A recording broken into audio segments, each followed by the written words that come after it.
Navik, Jesse, my man. What's up? What's up? What's going on, brother? How you doing, bro? Man, amazing. Feeling great. Looking forward to our conversation today, brother.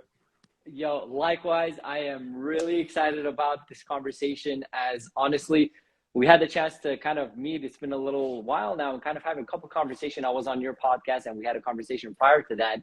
And you have a lot of expertise in plant medicine. But before we jump into that, let me actually just introduce you to my audience. So Jesse Todisco is a phenomenal man. He was actually in the U.S. Army before he left the U.S. Army, got into accounting, if I'm not mistaken, right? Or financial planning. It was financial planning, right? Financial planning, pretty much, yeah.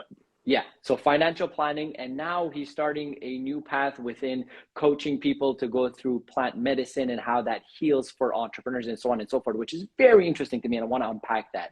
And for your audience who doesn't know me, my name is Dedeyan. I'm a professional speaker and a peak performance business and life coach.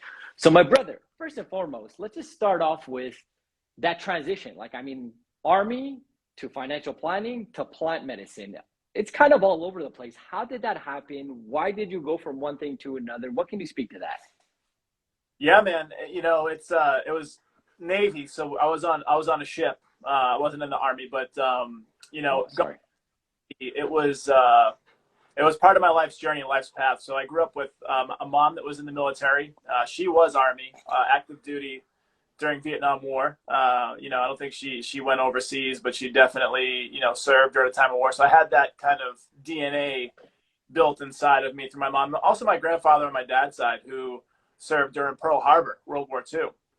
And he's taught combat. And so both of those figureheads and very important people in my life instilled in me, this DNA of service. And so as it came through my seasons of life, I decided to join the military. And then when I joined the military, I realized that I was meant to see the world and to travel and to do, some curious exploring and to heal some of my own trauma along the way. And so it started this journey, or fast forwarded this journey of personal growth, understanding, and healing a lot of the things that I had experienced in my life.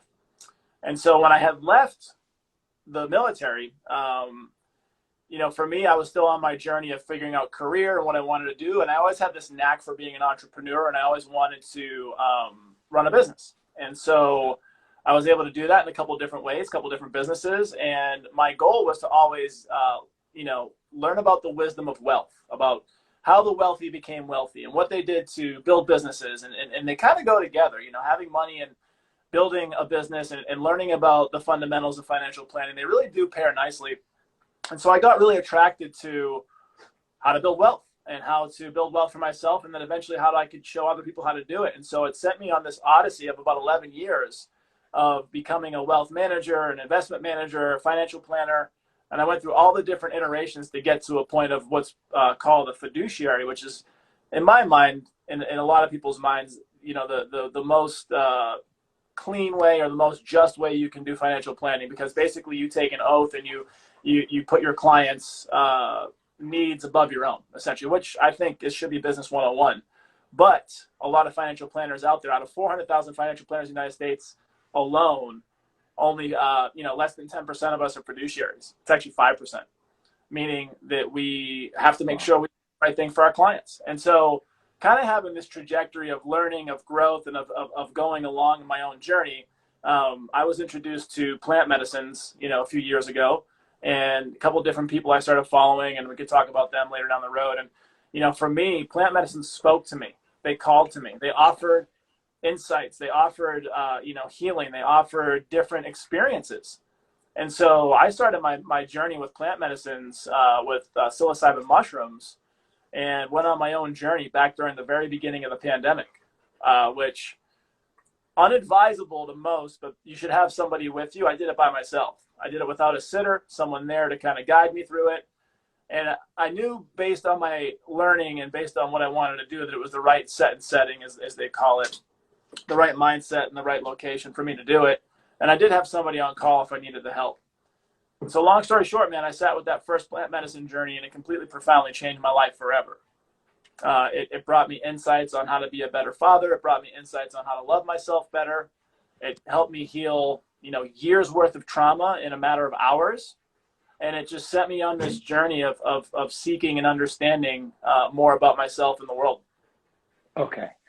That is amazing. Like so much to unpack there, from going to the Navy to the financial planning and now to like the plant healing aspect. Let's just take one step back and talk about the financial planning. As like you mentioned, you had this curiousness of finding out, how do the successful become financially free? How do they succeed financially, and so on and so forth? And let me just ask you that. What did you find, like in a nutshell? And this is probably a very difficult question, but what do you think that these people that make significant amount of money, what do they do different than the average population? If you give like a top three things or like top one, what would you speak to that? It all starts with mindset and everything that we do, no matter what it is: health and wellness, spirituality, relationships, business, finance, whatever category of life you're focusing on, you have to have the right mindset. And in the right mindset, there's subcategories, there's habits, there's behaviors, there's beliefs. And out of those different core tenets that make up your thought process, it really comes down to your behaviors and what you believe about those behaviors. So, one of the biggest things, and this is just kind of like anybody can search this out, but it's pretty much common knowledge. But one of the biggest things the wealthy do is they create assets. They either buy assets or they create assets. And to do that, you have to have really good cash flows. You have to learn how to manage your cash flow. You have to learn how to manage your money. And most people weren't taught how to manage their money, especially growing up. Like, most people don't have schools that they go to as kids, from elementary to, middle school to high school here in the States, where people tell them how to do things with their money. They have to figure it out on their own. And so you have to go seek out these titans of industry, these business people, these financial people, these people that can give you these insights, and learn the practicality of cash flow, learn the practicality of how to leverage debt, whether you pay debt off or whether you use debt, and you learn how to build wealth and you build systems. And once you start figuring out the building blocks of these things, then you really just kind of mirror what other people are doing. And so if you're into real estate, if you're into crypto, if you're into stock market, if you're into business, whatever it is that you want to chase, you start kind of aligning with the types of people that you want to go after. And so I started learning from guys like Warren Buffett, who's one of the greatest investors of all time. And I used to go to his conferences every year. At the Berkshire Hathaway meeting in Omaha, where they have this huge, it's like Woodstock for nerds. It's great. And you get to go out there and you get to learn and you get to kind of meet with people and see what people are doing. Bill Gates is there, and for all his stuff that he's been, accused of in the last couple of years with kind of being, a devil in disguise, but like, he's there, and there's a lot of amazing people. And you get to kind of just start putting yourself in the room with some of the world's most successful people and kind of learning from these people and what they're doing. And so really, it's just a matter of the mindset, beliefs, behaviors, habits, and then surrounding yourself with the people that you want to emulate and learning from them.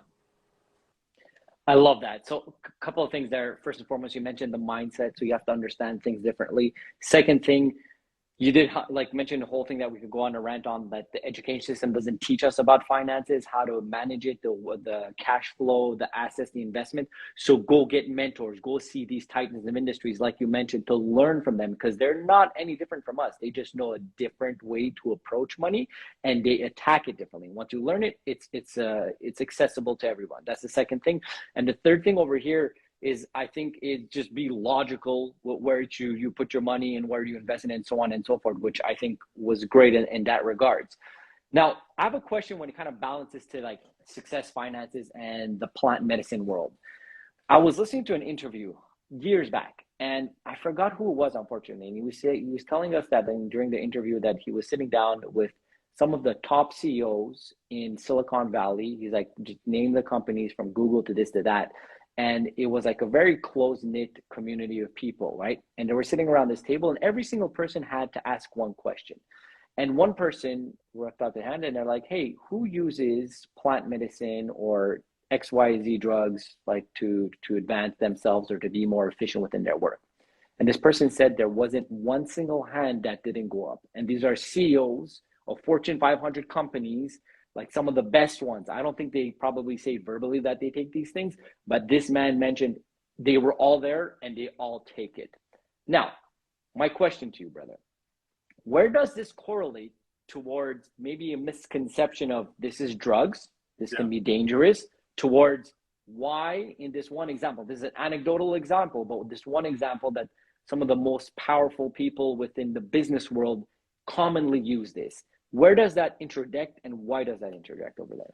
Well, I just want to go back to, there are people that have specifically come out on record, and you can even look this up. There's a video on YouTube, and it has all these still images of some of these titans of different industries, from Silicon Valley to music, to different arts, to authors, and all these different powerful people that talk about their specific experience with plant medicines. One that I'm thinking of off the top of my head is Steve Jobs. He's specifically and he's had multiple experiences. And so you have these people that, even Elon Musk, and I've heard, again, this is anecdotal, or this is kind of hearsay, but I've heard in his company, they have like microdosing meetings where they'll microdose, a plant medicine so that it opens up the flow state easier and it opens up into creativity, and they come up with these amazing ideas.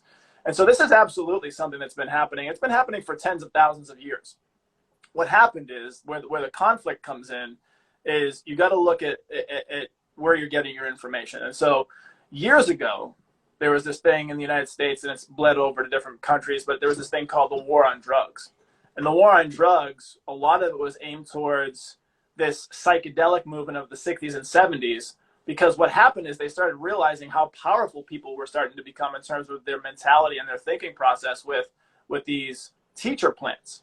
Now, I want to go on record and definitely say that anything that you use, whether it's ayahuasca, psilocybin mushroom, San Pedro, any of the teacher plants that are out there, it's all in what the intention is. And so if the intention is to learn something, to heal something, to grow through something, to become a better person, to show up better for yourself and other people, there's a way to do it. But then also, like anything else, if you consume too much, or if you do it out of alignment with what you need to do, then it's going to be abusive. So it's all in the intention that you use it for. And so there are many nations and many different cultures that have used plant medicines to have their entire civilization advance. And there's a lot of different books out there, and I can recommend these offline to you, but there's a lot of different books that are stating that a lot of our evolutionary jumps, our leaps in evolution, have come from plant medicine use. And you're seeing a big renaissance today in the world, where you have Johns Hopkins University, you have different studies from Harvard, you have all these different therapeutic settings where we're using, or therapists are using plant medicines to heal people. And I'm not talking about go to Big Pharma and get a pill because you have anxiety. They're like literally taking people like veterans and other different types of people, and they're healing people of PTSD, anxiety, thoughts of suicide, addictions. And so there's a reason why these plant medicines, especially for the last few years, have come back around so heavy, is because the world needs it right now. The darkness that we're facing right now is completely matched and superseded by the light that we're going to be seeing. And so this is just one tool to get us through it. I love that. I love the explanation. And please, actually, if you know the books, can you mention them right now, just for people that want to read these books? And to talk about the plant medicine kind of renaissance and what it's done. And one of them is called The Rise of Superman. The other one's called Stealing Fire. Think about Prometheus stealing fire technology from the gods. It's basically what it is, man. From my personal experience, I've had profound experiences. I've sat with my daughter. So I have two sons, 7 and 5. Amazing kids. I'm the luckiest dad in the world. Love being a dad.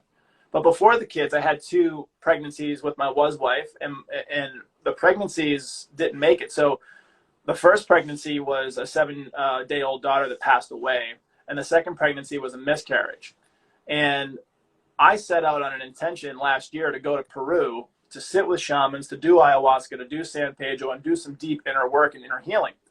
And one of the biggest intentions I had was to sit with my daughter, Alana, who was 7 days old when she died. And I shit you not, brother, I worked with San Pedro, which comes from a cactus. These are all natural ingredients. They're unaltered. They're not, synthetic drugs. They're found in nature, which is whole nother conversation. Mm-hmm. But what happens is when you drink the San Pedro, and within, 45 minutes to an hour, I ended up spending 2 hours with my daughter, who's not on earth. I spent 2 hours with her energy and her spirit and her soul. And I got that healing and that closure that I was looking for, because I only had 7 days with her, and I held her until she died. And so I had this huge pain in my soul. And what I realized, and what I was taught that day, because I was also visited by my mom and my dad who passed away, all 3 of them with me. And what I learned in that day is they don't ever leave you. When people die, they don't actually leave you. There's an energetic imprint. There's part of them that stays with you in your soul and in your heart. And so from there, brother, it was like the most amazing, powerful journey. And that's just one of many. That's one of many experiences. That's for my own personal use, but just share that story. These profound things that it's helping people with, it's cosmic. It's out of this world. Okay, that is insane. Like, I love that because I'm very much into meditation. It's been several years that I've been doing it. I even did like a 10-day solid meditative retreat, which was powerful. What I understand with these drugs or these plant medicines, that's called even better, not drugs, so we won't mix that up. It opens up certain aspects of your mind that's a bit difficult to go towards. And meditation does the same thing. It's just that with plant medicines, you get there so much faster. So you have a bit more of an enlightenment or whatever you're reaching. And one thing you mentioned, which was very interesting, not only for the plant medicine, but I think in life, is you have to set your intention. So this one thing could be extremely positive, just like it could be negative, pending what the intention is. Just such as we spoke about finance, right? Like, I'm not in the belief that money is evil, but there's some people that have that belief. But it can be used as a vehicle of evil, just like it can be used for a vehicle of positivity, right? Through philanthropy and so on and so forth. So I think it's the same aspect over there in that regards. And by the way, the books that you mentioned, the author is Stephen Cutler. Yeah. Phenomenal. I read 2 of his books, but the ones you have mentioned are on my list. I haven't read them. So now that you mentioned it, I'm going to bump it up even higher on my list. I'll definitely let you know once I read that. My next question to you over here, as we're going to dive into like the plant medicine a bit deeper in this conversation. So I'm going to give my example. I'm somebody, I've never done anything of drugs, and not because the opportunity hasn't presented itself, is because for the people who know me, I was diagnosed with dyslexia very young at 8 years old. And I had the mindset at that point, I'm like, hey, I'm not going to take any other drugs because I'm already having difficulties at school. So I'm not going to hinder myself. Is that true or not? Anyways, that's the belief that I had. So I never took anything. And now I'm 32. But the plant medicine world is extremely interesting to me because we're like, hey, people are taking it, such as entrepreneurs, and creating these things. I'm like, I want to do that too, in a sense. I'm very curious about it. So here's my question. How do you suggest I go about it? What do you do with your clients? Because I do know you've done some retreats, and you did mention that the first time that you did it, you kind of did it like solo, which is not something you recommend. So what would you explain for somebody that, like me, or somebody that's listening that's interested but doesn't know where to start and still wants it to be extremely safe as a process? Yeah. The first thing I could say is really, I would invite you, whoever's listening and watching, to get still, to get quiet for a little bit and ask yourself a couple questions. Ask yourself, what it is that you're looking for in this life, what it is that you're feeling in the moment. Then kind of, get a gauge on where you're at. And then ask yourself if plant medicines are something that are of interest to you. Just of interest at this point, just something you want to learn more about. Are you curious about it? And that's the start of the path. That's the start of the journey, is just that inner knowing of you're being called to at least be curious about it. And once you're at least curious about it, well, then you start doing some research. You can read the books, Michael Pollan, Stephen Kotler, all these guys, different people out there. You can listen to podcasts, my podcast, the Jesse T Show. You can listen to Aubrey Marcus. His podcast is really amazing at teaching about plant medicines. Guys like Kyle Kingsbury, Paul Chek. There's so many people out there. And what'll happen is you're innately pulled towards this, it's called on the path. You're innately pulled down the path of learning and of experience. And so once you start getting closer, you start getting more information, you can start making an educated decision for yourself. You start aligning with people who probably have done it before, like myself, right? And other people that are out there. And you start kind of building relationships, asking questions. And then what'll happen is once you become ready to do a plant medicine journey, well, you start setting an intention. And the intention can be anything. It could be healing. It could be growing your business. It could be X, Y, Z. And once you set an intention, well, then you find someone and you also can set the intention of finding someone to be your guide before you even get to that point. And say, hey, I'm putting it out in the universe. Please, show me, send somebody in my life that could be a guide for me to learn more about this and potentially do a journey, which means do the plant medicine. And then once those things start aligning for you, and you'll call it in your life, and it'll just happen just like anything else in your world, the things will present themselves to you, and then you can start following the breadcrumbs, so to speak. And then eventually you'll know which plant medicine you might want to try first, who you might want to try it with, and then it comes down to set and setting, which is one of the biggest things in plant medicine work. Set is your mindset going into it. The setting is the location or the people that are around you that can make you feel safe and comfortable in the moment, because that's a big part of it. And then you go to whatever location it is, anywhere around the world with whoever you choose to do it with. And then you sit with intention, and you sit with what we call, you sit in ceremony. Doesn't mean anything, doesn't matter what religion you're from, doesn't matter any of that stuff. It just means that you give it respect and sacredness. And there's a process as you go through it. And then you have to surrender. That's another huge part of it. You have to surrender to the journey, because the journey, you know, for me, I've had one hard journey, which kicked my ass, but I've had dozens of beautiful journeys. And there's times in those journeys, and once you start to become an avid traveler, so to speak, you can learn how to not be thrown off by an emotion or a feeling. You can become an observer of the journey versus someone who's pulled by an emotion or getting stuck of what they call in a loop, where you have this negative thought over and over again. So this is a lot of stuff down the road, but at the end of the day, it really comes down to listening to the call of what you're curious about, aligning with people that can teach you, going to a safe place that you feel trusting, and then having a journey where you can expand and grow and basically become a better version of you. And that's really what I would say. And then for me, what I've done is I've held retreats. I take people on one-on-one coaching and guide them along, you know, personal growth with a plant medicine vibe in there. And so just align with someone that you trust and that you believe in, and you'll also trust your own intuition, and then you can walk the path that's specific to you. I love that. And it's so crazy, you know, you come from the finance world, and usually finance world is very, you know, direct, strict, and like, you know, structured. And the answer you gave is like one of the most spiritual answers that somebody could answer in a way. And it's so accurate. Like, first and foremost, call it in. Let the universe kind of bring these guides towards you, people, information, do your research, and then you meet somebody, X, Y, and Z. And I love that, because that's something I thoroughly do every single day in everything that I call in with the law of attraction and all that fun stuff. So I do like that. So essentially research it, get it done. And then as life kind of guides you towards it, put it in a proper setting, set your proper intentions, and then from there kind of have fun with it. So, okay. So that's pretty cool. Now, if we break it apart, like I've heard that there's some of this stuff like gets done in Costa Rica, in Mexico, so on and so forth. Where's the place that you would suggest the most, or where's the place that you have done, and what can you like guide people towards that? Like where to start to look for these places that's like reputable and safe places that you could potentially do one of these journeys? Yep. So there are many places. And again, it comes down to this work, this life's work that people embark on. It really comes down to listening to your intuition and your gut. And you can actually hone those things to become a superpower, to where like your bullshit meter is ringing, or like you don't believe something, like you really tune into that. And so there are amazing places where I've gone to Peru. Which is one of the most powerful places you can go. I've gone to the Sacred Valley, which is in Cusco, Peru. And I've gone to a place in Peru where they offered ayahuasca and San Pedro ceremonies. And then we left for a day and we went and did combo, which is a whole nother plant medicine. It's not a psychedelic, it's a body, and it's that's a whole nother thing. We won't even get into the details.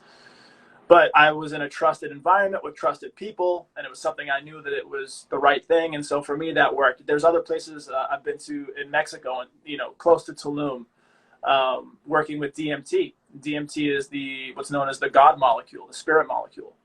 And people have profound connections with God, and people have these beautiful insights. And it's a much different plant medicine in its efficacy and how it works than mushrooms or ayahuasca. What I worked with was bufo, which comes from a toad, the bufo toad.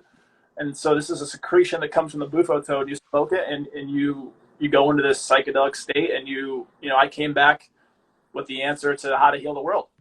And it's heal myself. Like, you have to heal yourself to heal the world. And this is something that's been said many places by many people, but it's true.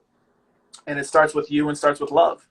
And so, all that aside, there's so many places, and again, here's the thing. Right now, there's a huge push, and it's happening, to legalize psychedelics in the United States for personal use. And it's happening in different places like Oregon and different places. It's already underway. But some of these psychedelics are not legal. As they become legal, you have to find other places to go. So Costa Rica, there's Soltara. There's Tulum. There's a few places there. Peru has a bunch of places. I mean, they're really everywhere. And it's really just a matter of the experience you want. So if you're on a vacation that's 10 days long and you want to do a plant medicine journey halfway through, where do you want to do it? If you want to go on a spiritual journey like I did last year in March, and I spent 10 days in Peru, and it was specifically for a spiritual journey, and I had 3 or 4 different ceremonies in that 10 days, that's something you could do as well. What I do is I take people, we did one in January of last year, and then also again in May, and we go to different locations and we do different things, from breath work to ecstatic dance to sound healing to plant medicines. Like it's a whole curated container of different experiences to bring out different things for everybody who's there. And so again, I would just say, find the people that are running these retreats, or find someone who knows who's running these retreats or these locations. If you like them as people, if they're heart-centric, if you feel like you could trust them, if you enjoy being around them, align yourself with them, and then the rest will take care of itself. Yeah.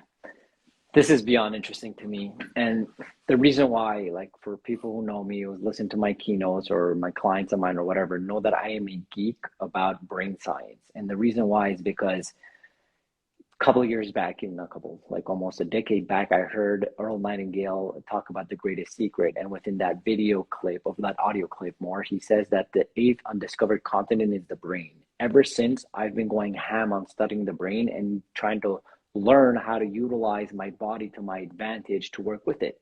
And every single time I think about this ayahuasca or even meditation, I'm like, it's activating parts of my brain that I cannot get by myself, or I am not eloquent enough to know how to get it. So for me, by learning this or by listening to you, I'm like, hey, if there's ways that we could unlock more parts of our brains, because we know that we use less than 15% of our brain, if not less than that, what can we do with the rest? And if you have access to that, what kind of people can you heal? What kind of good can you bring in this world? What kind of value can you bring, impact, so on and so forth? That's the way I look at it. So man, Jesse, I mean, I want to be respectful for your time here. I'm just going to ask you one last question. And I want to say, first of all, thank you for being on the show, bro. Like, the stuff that you just mentioned, amazing. If you guys have any questions, comment on the message over here. We'll be able to answer. It's going to be on my Instagram as well as on my YouTube channel at Christopher Dedeyan 1 week from now. So me and Jesse will go back and answer.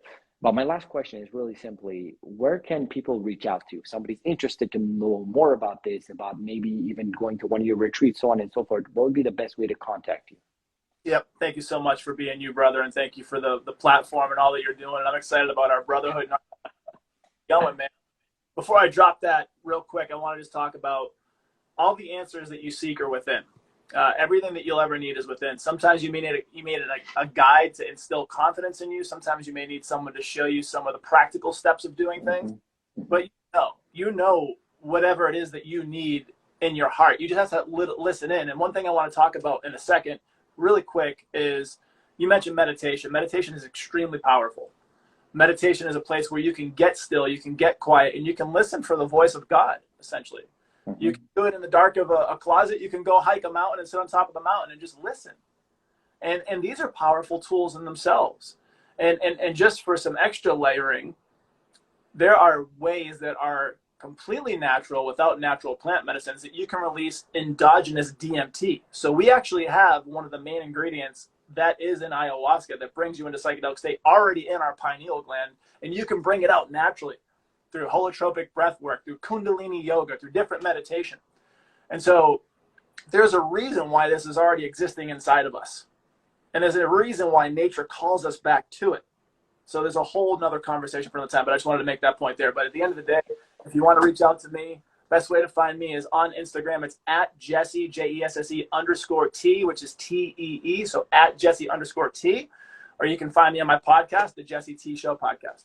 Yeah, we didn't even highlight much of your podcast. Your podcast is dope. People go check it out as well. And one last thing, the thing you just mentioned with the pineal gland, the fact that we have certain accessibility to these drugs, these natural things. You said breath works. Do you have like any stuff that you could send for me and I could send to the community as well, of like how to activate that through the breath work and so on and so forth? Do you have any like stuff you can send me on that regards? Got you, brother. Yeah, one good person for people to without even having to wait is a guy named Wim Hof, WIM_HOF. Wim Hof is an amazing. Okay. Yeah. He talks about his breath work, which is he has a free app you can download. It's like 40 breaths in, 40 breaths out, and then you do a couple different things, hold it, release it. But at the end of the day, dude, we have all the things we need through breath work and through meditation and all these different things to become our best selves, man. You just got to pick the one. I love it, man. Jesse, thank you, brother, for sharing your time and your knowledge and just your energy right now. And yeah, amazing stuff. And we'll definitely talk again. Looking forward to it, brother. Take care. All right. Take it easy. Ciao, ciao.